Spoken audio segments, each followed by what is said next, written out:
Welcome to the deep dive. Today, we're not asking if the system is failing. We're asking something a bit more unsettling. Yeah. What if the current global crisis, the debt, the stagnation, the political chaos, what if it isn't just incompetence? What if it's actually by design? A systematic, slow-motion corporate takeover that's been running in plain sight for decades. Exactly. We're diving into a really powerful analysis that argues Western civilization is being actively hijacked. He even calls it a coup d'etat in slow motion. Ah, And this isn't some fringe theory. It's a detailed tracing of the architecture of power that's all around us. And the invisible structure we're hunting down today is called corporatism. Now, this isn't just about big business in general, right? It's something deeper. Precisely. It's a structural ideology. And if you, listening right now, think of yourself as the ultimate source of democratic power, well, this ideology exists to deny that. How so? It works to subtly shift legitimacy away from you, the individual citizen, and hand it over to specialized interest groups, to technocratic elites. Okay, so we've got three, I think, bombshell insights from this source that really expose the whole system. First, we're going to trace the roots of today's market worship. All the way back to authoritarian models. Models favored by dictators in the 20th century. Wild. And second, we'll uncover the psychological defense barrier, the mechanism that keeps these elites in power, even after decades of economic failure. It's what the analysis calls the state of closet delusion, a chilling term. And third, maybe the most shocking, we find the actual philosophical blueprint for this entire authoritarian structure. It was laid down 2,500 years ago. And that blueprint is being used today as the basis for our modern, supposedly rational corporate utopia. All right, let's start at the core, the individual. We celebrate individualism, but we usually mean, the freedom to pursue your own self-interest. Right, but the source says that's a narrow and superficial deformation.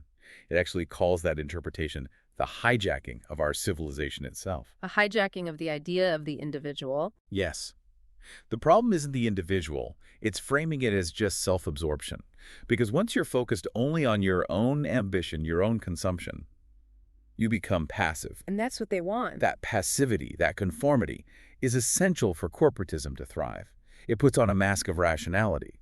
But it needs an uninterested population to really work. And this isn't a new idea. To get the architecture of this hijack, you say we have to look back. Way back. The prototype, believe it or not, was perfected by Napoleon Bonaparte. Napoleon, how? He basically invented this idea of heroic leadership, which fronts for specialist groups. Wait, break that down. Think about it. Napoleon was the emotional front, the strong man, the charismatic leader people could connect with. But behind him, the actual running of the state was handed over to these specialist groups. Ah, so it replaces messy citizen participation with a passive emotional relationship to a figurehead. And that frees up the elites to run the machinery completely unchecked. That feels like a crucial historical pivot. So Napoleon creates the front. How did it become the system of government in the 20th century? It was formalized.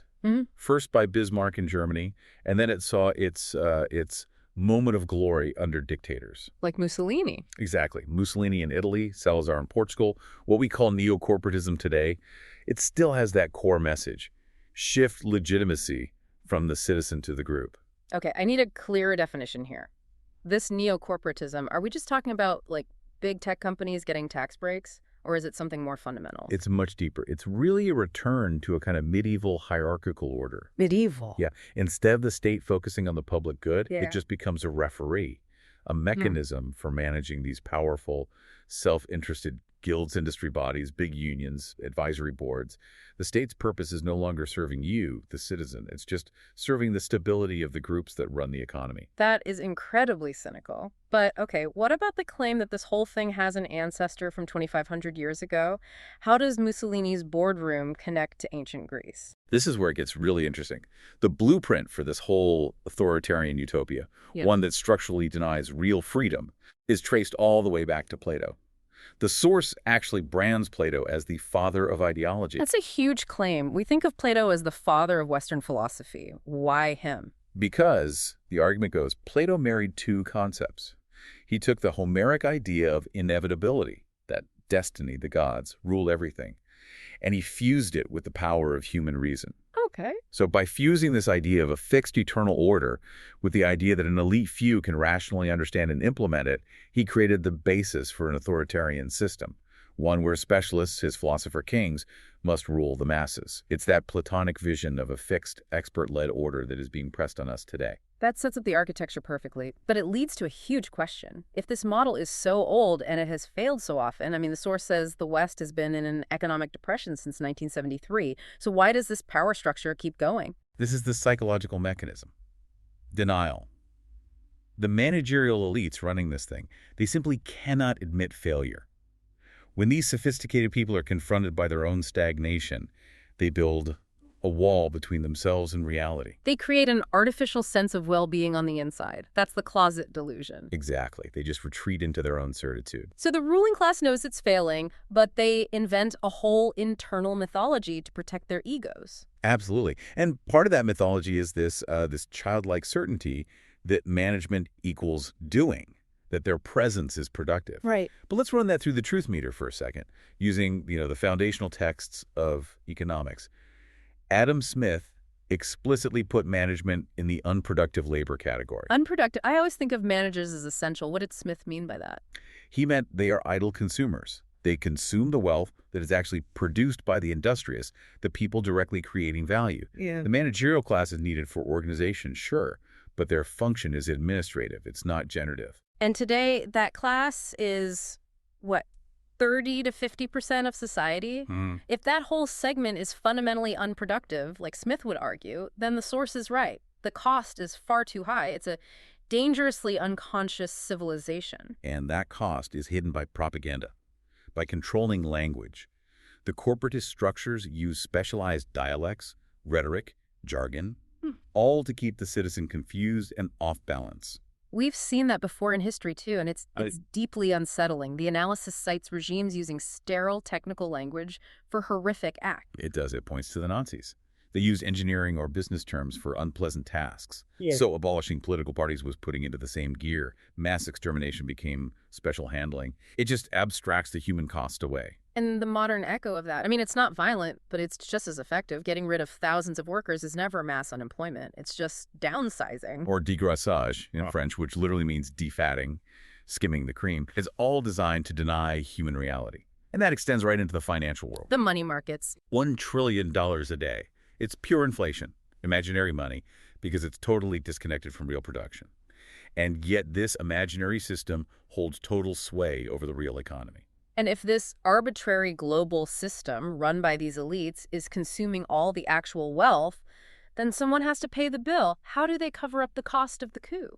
They shift the tax burden, plain and simple. Governments, under pressure, have moved it right onto the middle class. The ultimate cover-up is the effective tax rate on large corporations across the West. It's a staggering, almost unbelievable, 13%. 13%. Are you serious? While individual citizens whose legitimacy is being denied are paying far, far higher rates, that's jaw-dropping. And the source argues that all that untaxed corporate money is then just wasted on non-productive things. Mergers, acquisitions, building giant skyscrapers as monuments to themselves.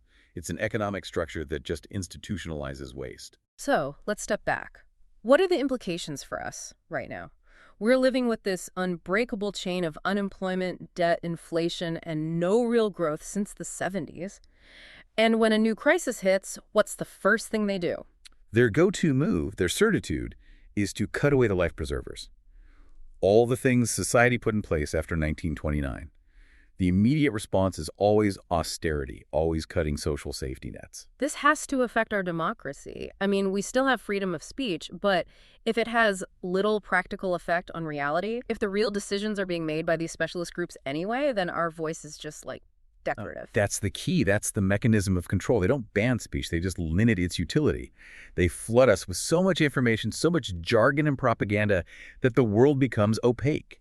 Effective democratic discussion becomes almost impossible. And the result of that is the passivity we started with.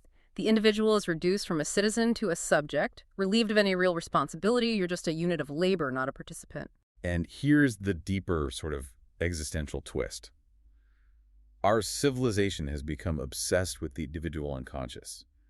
Therapy, self-fulfillment, finding yourself. All that stuff. Right. And that has completely replaced the need for public consciousness. The pursuit of personal fulfillment leaves no room for the difficult, critical work required of a citizen.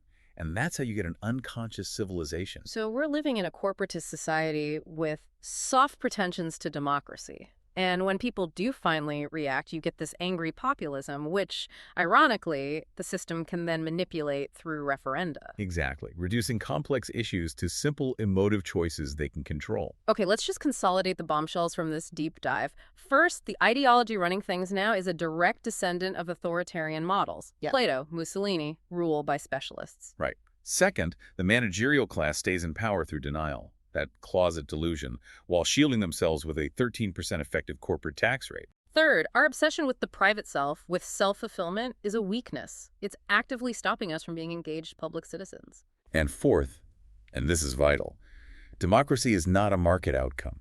It's the only force that can regulate the market's innate destructive imbalance.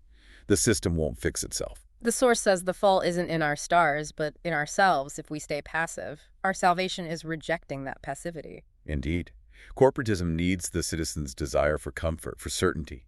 It needs you to want to be managed. But the examined life, a conscious life, makes a virtue of uncertainty. It celebrates doubt. True democracy requires you to accept permanent psychic discomfort. The price of consciousness. That refusal to be managed, that acceptance of discomfort, that's the price. What's your take on the corporate coup? And on this idea of psychic discomfort, we want to hear from you. Reply to @officialurbanus on X using #UrbanOdysseyTruth. And for the full unfiltered deep dive, subscribe to theofficialurban.substack.com. Until next time, keep questioning.